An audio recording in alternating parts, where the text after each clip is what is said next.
नमस्ते। अभी हमने पिछले वीडियो में गॉड मेड द कंट्री जो कविता है उसके बारे में थोड़ा बहुत पढ़ा था। उस कविता के कवि विलियम काउपर के बारे में जाना था। अब इस वीडियो में हम ग्लॉसरी यानी शब्दकोश यानी जो नए नए शब्द है इस कविता में जो हम सीखने वाले हैं, उन शब्दों को थोड़ा पहले ही समझ लेंगे कि उन शब्दों का मतलब क्या है, उनसे क्या वाक्य बन सकते हैं, ताकि जब हम कविता को पढ़ें तो हमें और बेहतर समझ आए। तो चलिए, ये आपकी किताब में भी दी गई है, यहाँ पे भी पढ़ लेते हैं एक बार। सबसे पहला शब्द लिखा है फटीग। ये रहा फटीग यानी एग्जॉशन। फटीग का मतलब होता है थकान, बहुत थक जाना। तो इसका एक वाक्य बन सकता है he was nearly dead with fatigue, यानी वो इतना थका हुआ था कि वो मर ही गया था ऐसे। फिर अगला शब्द है अबाउंड। ये ऊपर सबसे पहले abound, to be in plenty. Abound यानी बहुत ज़्यादा, भरपूर, कुछ भी हो भरपूर हो। तो इसका एक वाक्य हो गया excellent fish of many varieties abound in the Australian seas, यानी बहुत अच्छे, एक्सीलेंट यानी बेस्ट, एकदम सबसे अच्छे जो फिश होते हैं, मछलियाँ काफ़ी वेराइटीज़ की, मतलब काफ़ी तरह की, अबाउंड भरपूर पाई जाएगी ऑस्ट्रेलिया के समुंदर में।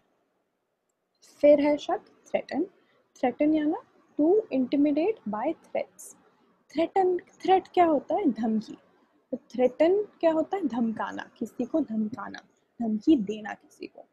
इसका वाक्य हो गया he threaten me when I tried to call the police, यानी उसने मुझे धमकी दी जब मैंने पुलिस को कॉल लगाने की कोशिश की। फिर हुआ शब्द sedan, a covered chair to be carried on poles. Sedan यानी डोली, मतलब ये भी हमें डोली क्या होती है वो हमें डिस्क्राइब करके यहाँ पे लिखा हुआ है कि एक ढकी हुई एक चेयर होगी जो पोल पर कैरी करते, पोल पर उठा के ले जाती है।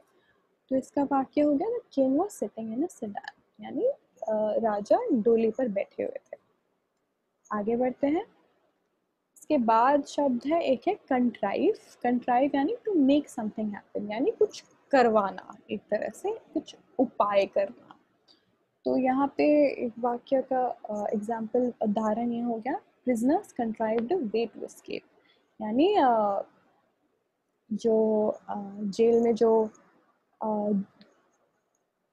कैदी हैं, कैदियों ने एक उपाय करा जेल को छोड़ के भाग के जाने के लिए। तो ये हो गया कंट्राइव। फिर है पेंसिव। पेंसिव यानी उदास। आपकी किताब में इसका मतलब दिया है उदास। पेंसिव का मतलब वैसे सिर्फ उदास नहीं होता, पेंसिव का मतलब विचार मग्न, यानी बहुत उदासी में काफ़ी सोचना, अपने मन में रहना। जैसे कभी अगर आप बहुत उदास हो जाते हैं, बहुत ज़्यादा सोचने लग जाते हैं चीज़ें, उस चीज़ को पेंसिव होना कहते हैं।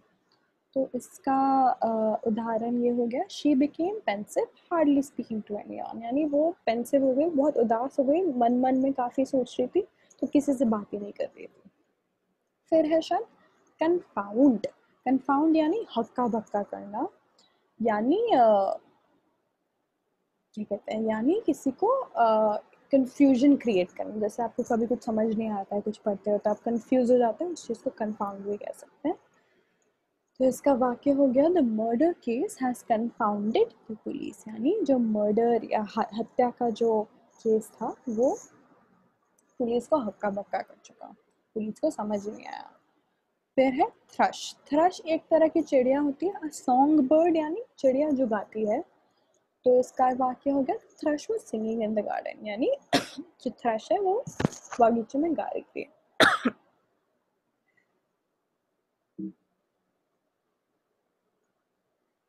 चलिए, अब हमने इस वीडियो में हमने ग्लॉसरी यानी नए शब्द भी सीख लिए। अब आगे बढ़ के हम इस कविता को भी पढ़ लेंगे। तो अगली वीडियो में चलिए अब इस कविता को पढ़ते हैं, और उसके पढ़ते पढ़ते हम ग्लॉसरी यानी शब्दकोश पर भी आते रहेंगे ताकि हमें नए शब्द ढंग से समझ आ जाए। चलिए, धन्यवाद, थैंक यू।